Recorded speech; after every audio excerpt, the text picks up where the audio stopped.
What's up? So, did you ever hear about the value of like ancient wisdom? There's Taoism, Stoicism, there's Buddhism, there's mindfulness. There's all these practices that people tell us we should incorporate in our lives, but can they actually be used in modern life?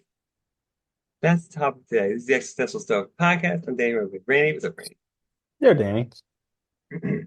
Yeah, so I was thinking about this because, like, I don't know, I was thinking about it the other day, like, society's changed so rapidly in so many ways, but there's all these like all this ancient wisdom that we often go back to, philosophers do all the time, all these gurus and stuff doing like, is it really practical to apply it now? Does it, is it possible, do you think? When you mentioned this, I was actually thinking that really we should only be listening to ancient wisdom because modern wisdom is advancing so quickly that there's the great potential that we have surpassed the feedback loop. So like ancient wisdom was helpful because things moved a lot slower. And so Yeah. like a lot of things were based on seasons, based on years, generations, lifetimes. Now it's like every day, every moment, every whatever, there's new wisdom, whatever. But it could be moving so fast that there's no time for the feedback and we have no idea. Like for instance, coating the earth in plastic, I don't think is really that helpful. No. Or a lot of the other things like exploiting dinosaurs just so that we can have cars. Yeah. Maybe not that helpful. And a whole bunch of other stuff that we do, plastic bags all over the place. I don't know. Yeah.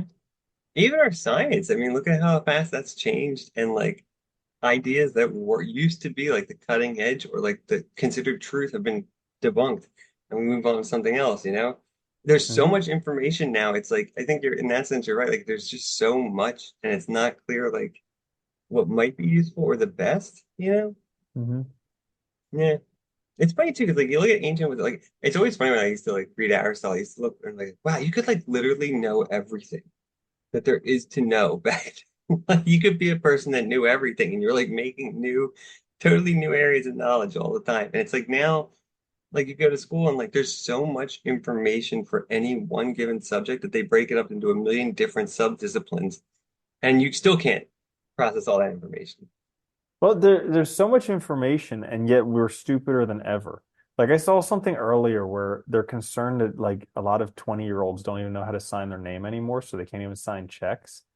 Oh, But then I curse, they was don't like, teach cursive anymore. Yeah, I heard that. yeah, but then I was like, well, who the heck is so concerned about signing checks? Like how often do you actually use checks? What antiquated system are you stuck in where you still need to sign checks?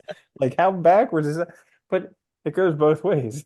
Yeah, I guess. Like, why the hell are you signing? Who's still writing checks? What is going on? Yeah. I mean, but To also buy how your hard is it? $7 gallon of milk. Go to the grocery store and sign a check. I have Jeez. to write a check, but you can't cash it till next week. The for your milk. I mean, can't you just make up a signature anyway? That doesn't make any sense to me. Because the signature is Yeah. just your style of signing your name. Like it's just unique Yeah. to you, whatever, and not even really that unique. Yeah, but I think there is a lot of ancient wisdom. I think it's a lot more applicable than modern wisdom because really modern wisdom is just a reiteration of ancient wisdom. Almost all of them. Like Yeah. I've read so many of these like personal help books, and they're really just reiterating the same things over and over and over again. And then it was funny because there was this, I think it was called Think Again. He was talking about how like most of the stuff that they talk about in these books, it's all made up anyways. Yeah. So like a whole bunch of the things that we've been saying forever, it's all just made up anyways. Well, it all is, dude. It's human. Everything human is a construct, right? But I think you're Mhm. right though. Like you look at the ancient stuff. These guys spent their whole lives thinking about these things, especially when you're talking about how to live life, like the good life and stuff, like and like virtue and stuff. Like they spent their whole lives trying to figure out how to do it and practicing it. And now you see these self-help books where like, it's like either they'll like appeal to like one tiny part of a theory and just keep saying it over and over again in the whole book, or like, it's just total garbage. And I think you look back at that stuff and there's so much more value there for how to actually like live and like address human problems. We were talking a couple weeks ago about is there ever is lying ever justified? Something along those lines. And you were saying how everybody lies. And while I knew that, I didn't really think about it that way, that like everybody lies. And so it got me thinking about like all these self-help gurus. They're lying too somehow. And you Yeah, kind of have to look at the people's motivations and stuff like that. And it's just like it makes me think a lot differently when you consider that everybody lies. So like what stuff are they lying about? Especially the guys who are like selling the absolute integrity, like radical honesty and all this stuff. yeah. Like they lie too. So where are they lying? The guys who are selling lying is 100% wrong. Probably to themselves too. And the crazy part is too, the thing I always worry about the gurus now too, because you see a very curated aspect of them Mm, online, or they're it's like well, it's like watching, like, if I watch TV and I see a news presenter or something, like, I don't assume that person's like that in real life. One, they have probably they're talking a certain way because they're projecting their voice a certain way. It might not sound the same in regular conversation. They might present themselves a certain way for the audience, but like in real life, they're probably very different. And I always wonder that too, like how many of these people that like claim to be gurus, like, is their life really organized and in order? Is it really perfect? Is everything really this way, or is it all, kind of just like a show and like hmm you know, a veneer, I guess is the right word. Yeah, like I noticed in meditations, Marcus Aurelius talks about how like using people as models for virtue. Like he talks about some Yeah, virtuous people in there and how their lives were basically a model for virtue. But we don't get that anymore. We get virtue signaling. So we get people's curated life on social media that looks like they're virtuous because they talk about how they taught their children the benefit of donating by giving yeah, $100 bills to the homeless, and they tweet all about that. And it's like, oh, geez, yeah, that's really, you were just doing that for the goodness out of your own heart, not to just, yeah. become a saint on social media. Well, and they're the first ones to say like thoughts and prayers when something bad happens, but they're Oh not my going God. over there. They're not running out there to help, right? They're not going onto the ground and doing something. It's like the doctors that go helping crises. They're not on there going thoughts and prayers because they're there. It's like it's Hmm. a big distinction, right? I think, yeah, I Hmm. think that's it too, right? It's like we're we're so focused on our presentation of the image of us rather than actually what we really are. And that's a hard, it's hard to trust people in that position because it But feels like also, like, everything is, everybody has a dark side. yeah, And it's kind of like what when you were mentioning that everybody lies, and I was thinking about that because most of the time people are going to be lying to try and hide that dark side that we all have.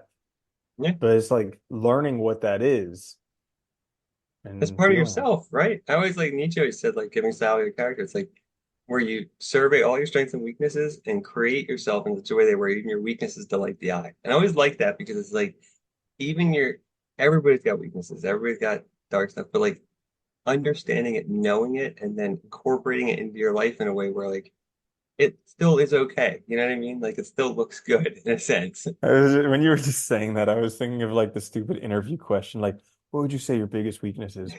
Oh, well, I guess I'm like too much of a perfectionist, or I I just work try too too hard hard. sometimes. Yeah, I know, right? Yeah. Garbage. It is. It's a lot of Hmm. that though. That's the hard part, I think. And I think that's what's hard now though, is like we're surrounded by it, dude. Everybody's virtue signal.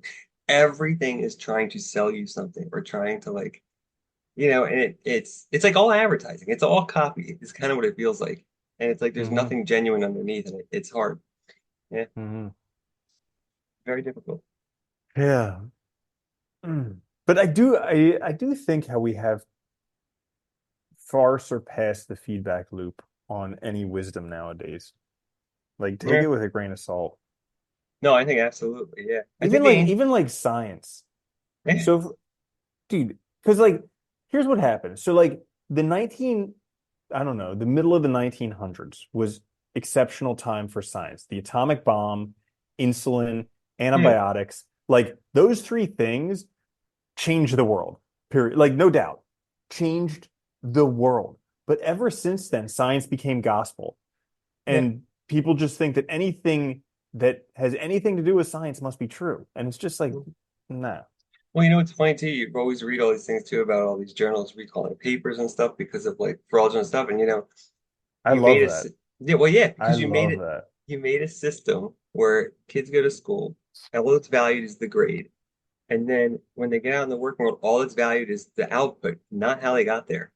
And so at some point it's going to make sense for people to cheat and just create output so that they get promoted or they get the next thing or they get the next grant. And so you see it all the Hmm. time.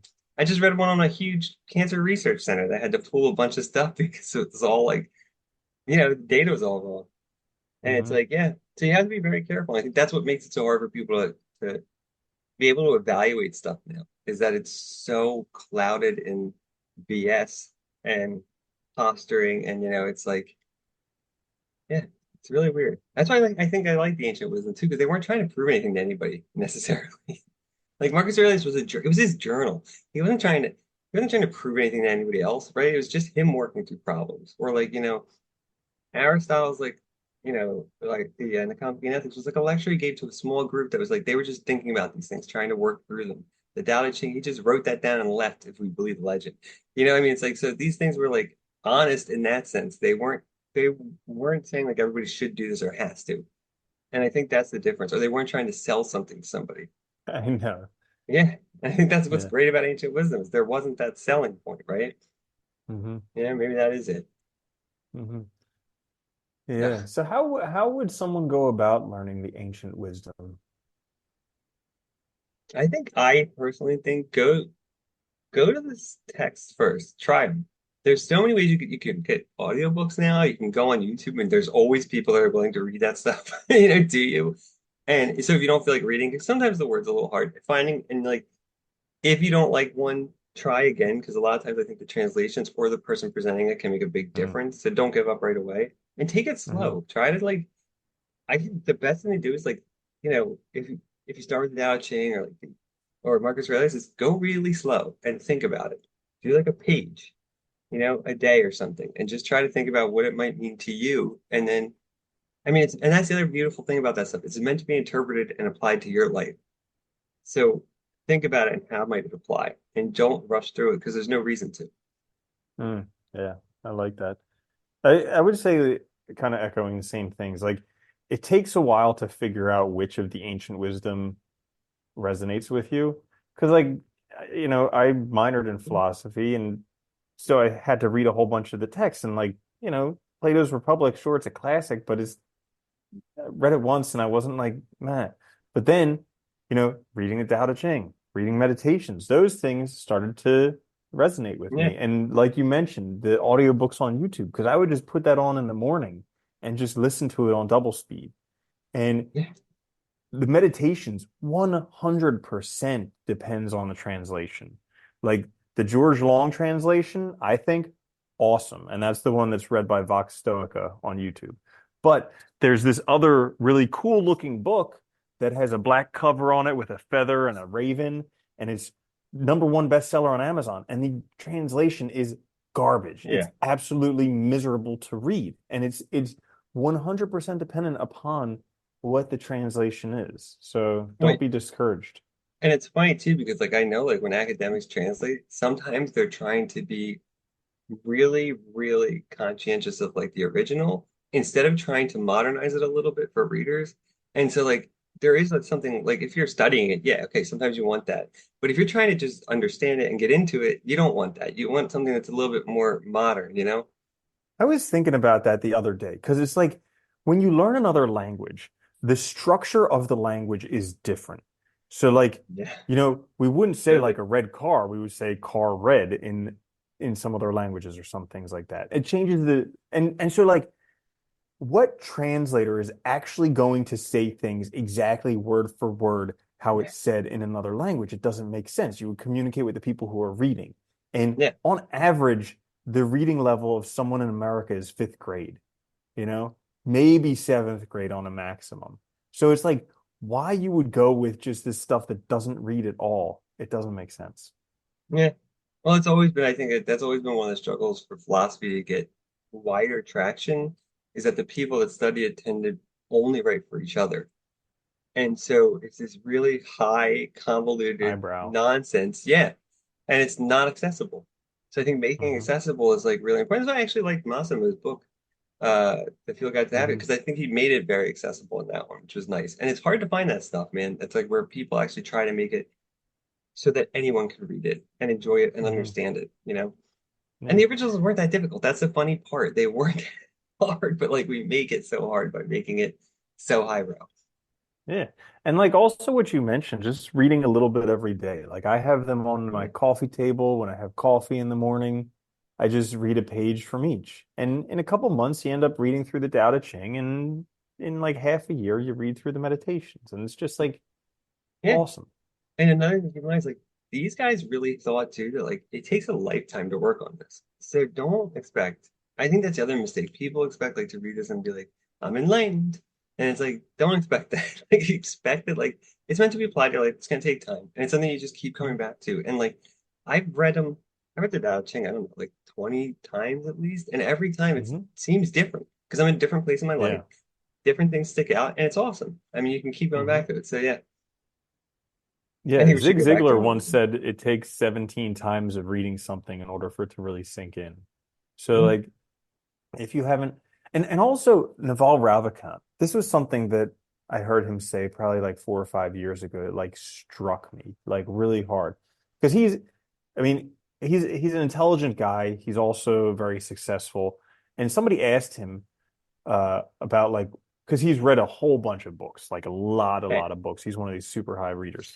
And he said in an interview, he's like, I would prefer to read the best 10 books over and over and over and over again than to try and read a whole bunch more. And that just like struck me because like up until that point, I was of the mind where like I need to read every book, as many books as I can. And then I was just like, oh my goodness, here's like a really intelligent guy saying just focus on the good ones. And he makes a good point. Well, think about it, right? If you read, there's tons of stuff. Like, we'll take the Tao Te Ching, right? There's tons of stuff written on it, tons of secondary stuff, tons of other things.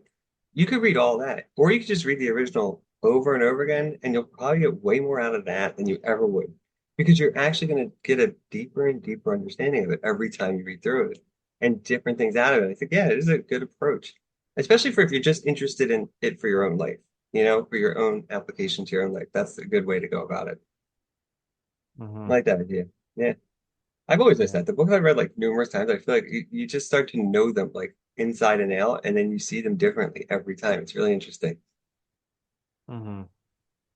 It is Yeah, really interesting like what stuff has survived and then also contemplating what stuff hasn't survived. right. Like Marcus Aurelius talks about how like, most people they just disappear when they breathe out their last breath. But like a select few will live a little bit longer. And like he's a great example. I mean, thousands of years his journal has lasted. But like what other countless stuff was lost in like the Library of Alexandria Yeah, or I was gonna whatever. say that. Yeah, because Yeah. like we know, like I mean, we know Plato and Aristotle, 'cause their stuff happened to survive. But clearly, I mean, there's other people writing back then. There's lots of other people who, and a lot of the pre-Socratics we only have fragments. We don't have all their stuff. So I mean, tons of stuff is just lost. So yeah, I mean, what survived got lucky, basically. Somebody probably had a copy that wasn't, stored somewhere that burnt down, like burnt to the ground when they were going crazy back then. And like, yeah, I mean, we lost I mean, so, I sometimes think about this. I'm like, could you imagine if this isn't even the good stuff? it could be the worst. It could be just what somebody had under their bed, literally. Right? Yeah, Yeah. yeah, that's the crazy part. I mean, and it's like, well, they said like the Library of Alexandria was like the largest library at the time, like just insane collection, and it's all gone. And it was, they didn't have copies of stuff back then. It was, you know, writing was expensive and time consuming. They didn't, it was just you had one basically. So yeah, Hmm. lots of it lost. Kind of crazy. Yeah. But Well, you work with what we that's it. have, right? Bingo. There you go. You should look at the ancients, forget the modern stuff, because most of it's just advertising. It's a hard thing, yeah. And be very Hmm. skeptical, I guess, is a good way to look at it. If you like Hmm. this episode, check us on Buy our YouTube latest wherever you, program. yeah, there you go. If only we had something to sell. But check us out on YouTube wherever you get your podcasts. Please like, share, subscribe, leave a review. It helps us out a lot. We'll be back later this week on another episode. Until then, though, later. Later, Danny.